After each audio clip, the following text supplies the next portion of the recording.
things mobilized. Get mom. Get her pain control. A control room with a difference.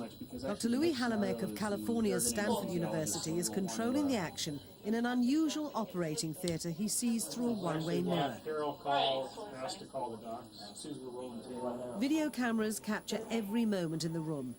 And from his position, Halamek can monitor the vital signs of the mother as well as any reaction she may have to specific drugs.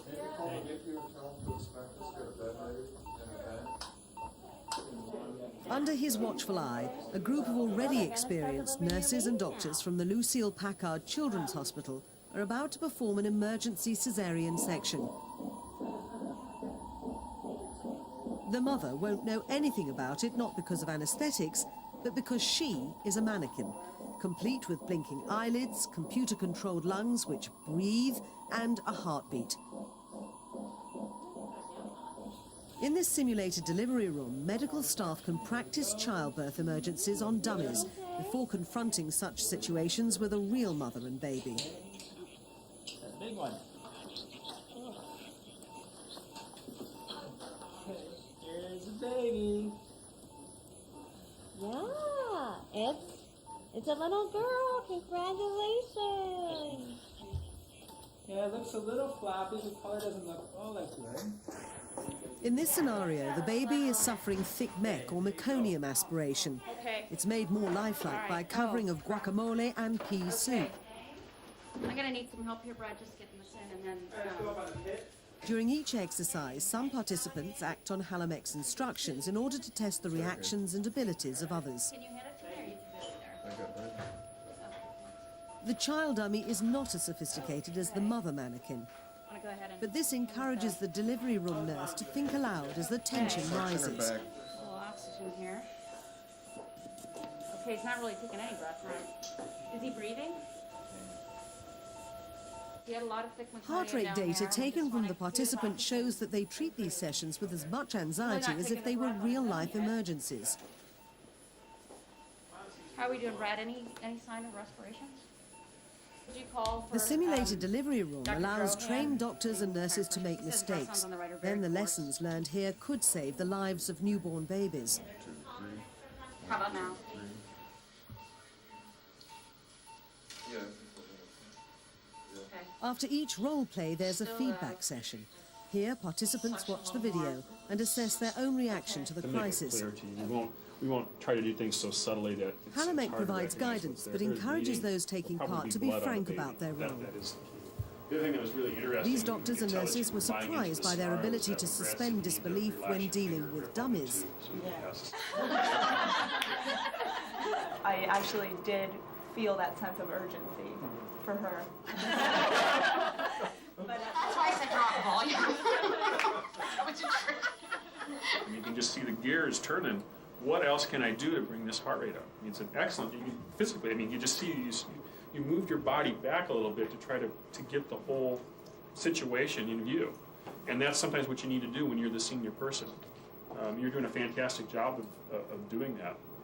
And then you began to trip to what actually might be the underlying pathology. And they're very calm about the whole thing.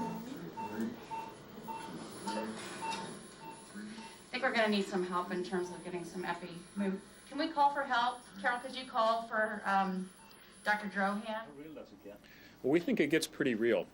We have some limitations with the technology. It's not up to the level that we want just yet, but in general, between the technology, the mannequins that are in use, as well as the role-playing by the various professionals who are in that room, we feel that it becomes very real. An example that you may have seen in that first simulation is where the bedside nurse asks the nurse practitioner to ease her grip on the endotracheal tube so that he could actually pass a suction catheter past that.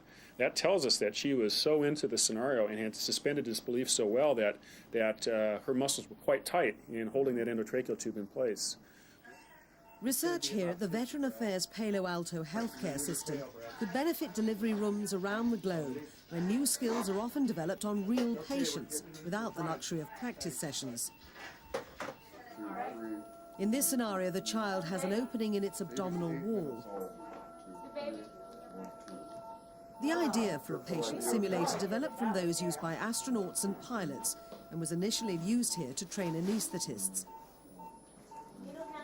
It's been adapted and continually updated to benefit training in the delivery room. Patient safety relies on teamwork and leadership. Let's see, I've got Brad at the bedside. Chris and Allison, you are the twin OBs. Carol, you're the anesthesiologist. Christy's scrub nurse, and The Jody, next you are the exercise in the circulating nurse. simulator will strain the team. It's called the arrogant anaesthesiologist. We'll be talking, or I'll be talking, and just make them make Christy almost literally push you out of the way. Okay. Let's see how she deals with Should be it. hard for you. Because the interesting thing here will be, we've got a nurse practitioner, we've got a physician. And that sets up a very interesting status issue. Back at the controls, Halamek manipulates the clash about to unfold in the delivery room. Hey, why'd you take that tube out? I intubated this kid. I know how to do this. I'm an anesthesiologist. Okay. Excuse me. Dr. Lin, I think Scott might not be doing all right. Can we check for breath now? Let's start session, please. I need session. I need some session. Over here.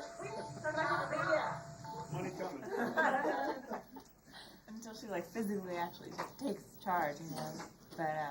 But yeah, it's just she was. I mean, she seemed like she was, you know, really had a good idea of what she wanted to get done. And, you know, she wasn't gonna let anybody stand in her way. So. This is much more stressful than the real thing. The video cameras are going and you're in front of your peers and you know the scenarios are going to be awful and you know that things are going to go wrong and you know that you're going to be pressed to your limit every single time. And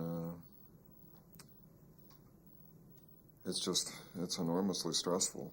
And the fact that you don't get all the feedback that you get in a real life situation makes it harder. And I think what amazes me most is that people almost uniformly do extremely well, better than they could ever have imagined themselves doing, and so they walk away from it with a degree of confidence that they might not otherwise have had. The day of training has come to a close, but that's just the one for safely delivering babies.